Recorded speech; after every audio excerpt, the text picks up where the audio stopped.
Hello students, welcome to Political Science class. Myself Mrs. Swati Prashant Hazare from Gokhale Education Society's HL High School English Medium, Ozar Township, Nasik.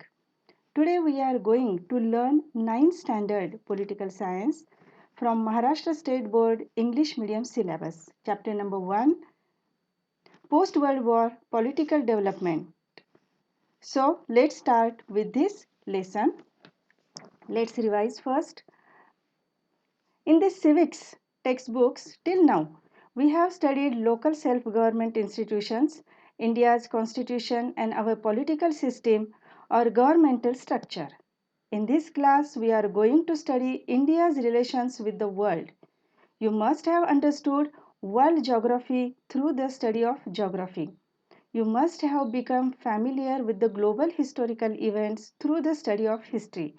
Now, through the study of political science, we are going to study India's relations with the world and some major global issues.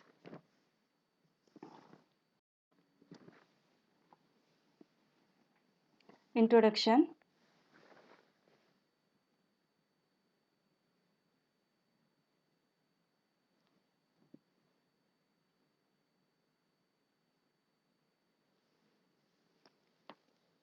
See, we are dependent on different persons, institutions, and organizations in society for different facilities. Interdependence and mutual cooperation have a very important place in our social life, and it applies to different nations as well. We are dependent on different persons. For example, children are dependent on teachers to get knowledge. We are dependent on doctors, milkman, carpenter. These are the persons who provides us services, helps us, cooperates us. Not only we are, but there are many independent nations in the world also are dependent on each others.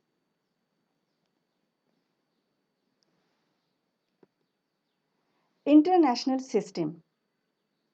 Exchange and interaction takes place among the nations in the world. They enter into treaties with one another. This system of the interdependence of the sovereign states is called international system, and its features are as follows. So exchange and interaction takes place among the nations in the world. They enter into treaties with one another. The interdependence of nations results in mutual gains, means many countries sign treaties or agreements to help each others in development projects. This is called international system, which facilitates trade and exchange. Its features are as follows. Interdependence. No country, however big or small it may be, is not self sufficient. They are dependent on each other for one reason or the other. Interdependence is an important feature of the international system, that is today's global system.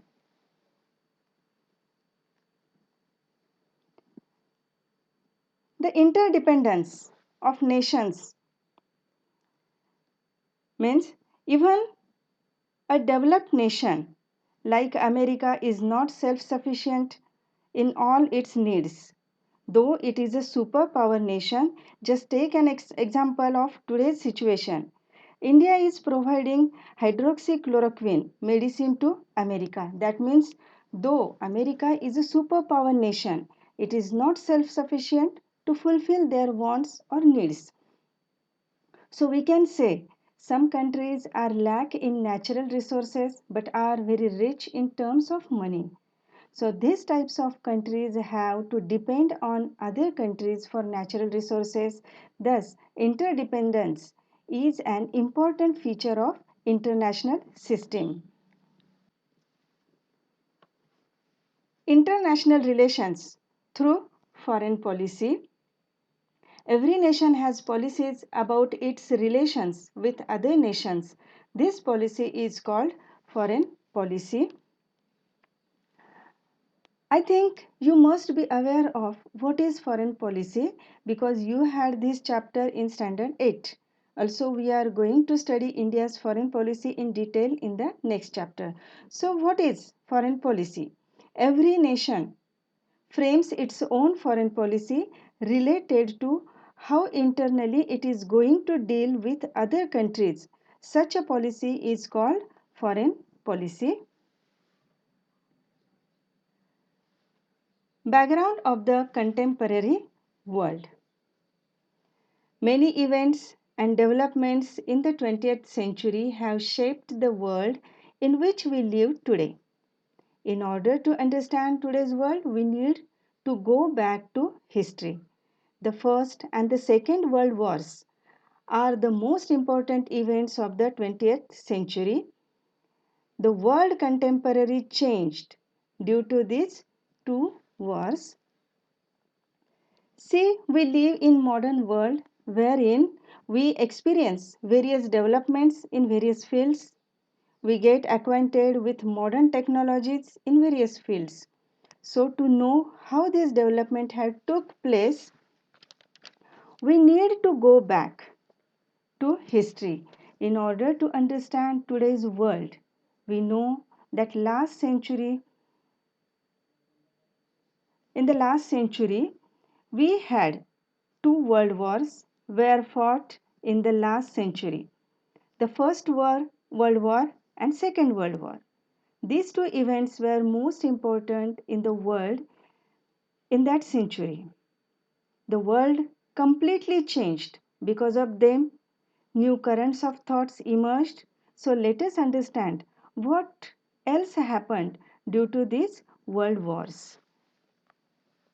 First World War, countries involved, they are allied powers and central powers. In the allied powers, Britain, France, Russia, Italy, America, and in the central powers, Germany, Austria Hungary, Ottoman Empire, and Bulgaria. The First World War was fought from 1914 to 1918 between the Allied powers and the Central powers. These are the Allied powers and Central powers. Means from 1914 to 1918, First World War was fought for 4 years. Major countries of Europe took part in it. Now we will see the countries involved in the First World War. Allied powers we have seen Britain, France, Russia, Italy, America. Central powers Germany, Austria, Hungary, Ottoman Empire, and Bulgaria.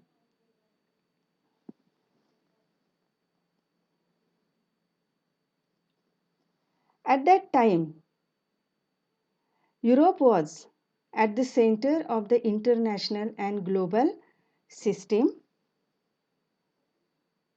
Means why it was said at that time Europe was at the center of the international and global system. Why it was said? See the world map. We can see countries of Europe, Asia, Africa, Australia, North America, South America, all the continents we can see in the world map because many countries were under the control of Europe, that is India was under the control of Britain, means British people. Britain is also a part of Europe. Some countries of Africa were under the control of France and Germany. That means many countries in the world were under the control of Europe. That's why Europe had an important place in the international politics. If any incidents had took place in Europe, all the countries which were under their control would have to bear the consequences of that incidents. So the Europe was the center of all incidents in the world. The war caused tremendous loss of life and property in Europe. Tremendous loss of life and property. Means this was witnessed a huge damage and destruction of human life and property. 1 crore soldiers and lakhs of civilians died. Most of them were the young generation of Europe. It affected the future life of Europe. The economies of the victorious as well as defeated nations had collapsed. The economies of the victorious, that means the countries who won the battle. The economies of the victorious as well as defeated nations had collapsed, means countries which joined the war suffered tremendous economic losses. Even the countries which did not join the war were also suffered economic losses. For example, India. India was under the control of British people, so India also suffered economic losses during the war period. European industries were also collapsed. Shortage of essential things caused price rise. So this affected the daily life of the people. The First World War resulted in the disintegration of some empires, means defeated nations and their empires divided into new countries. The League of Nations. At the end of the First World War, all the nations felt that such a war should not happen again and measures must be taken to avoid it. The League of Nations was established in 1920 to solve international disputes by negotiations. The main responsibility of the League of Nations was to avoid war. The end of First World War resulted in destruction of several nations. Human security and world peace was in danger. In order to save the world from another destruction war, the world leaders took initiative to find a way. American President Woodrow Wilson put forth a proposal of a world organization. As an outcome of that, League of Nations was founded on 10th January 1920. Its headquarters was at Geneva in Switzerland. Its main objective was to solve the international issues with peace, avoiding the war. After the war, major changes came about in Europe. The earlier empires in Europe collapsed and new nation states came into existence.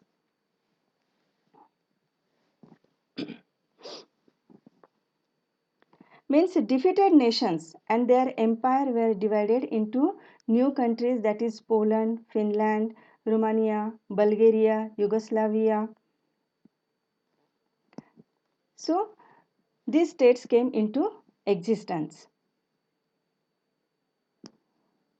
Movements for independence started in the colonies of the European powers in Asia and Africa.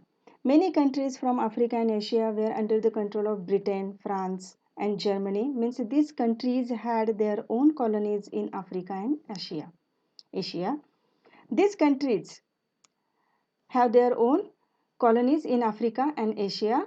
These colonies started movements against European countries for independence and challenged the dominance of the European nations.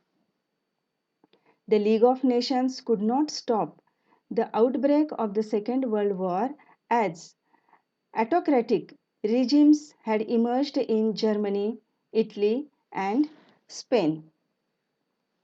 League of Nations established to establish peace in the world but did not get success at preventing war and could not stop the outbreak of the Second World War as autocratic regimes had emerged in Germany, Italy, and Spain. So, autocratic regimes, that means unlimited power lies in the hands of one person, is called dictatorial regimes. See, here we can see Indian soldiers. They are involved in the First World War. Here we can see Indian soldiers on a battlefield in the First World War.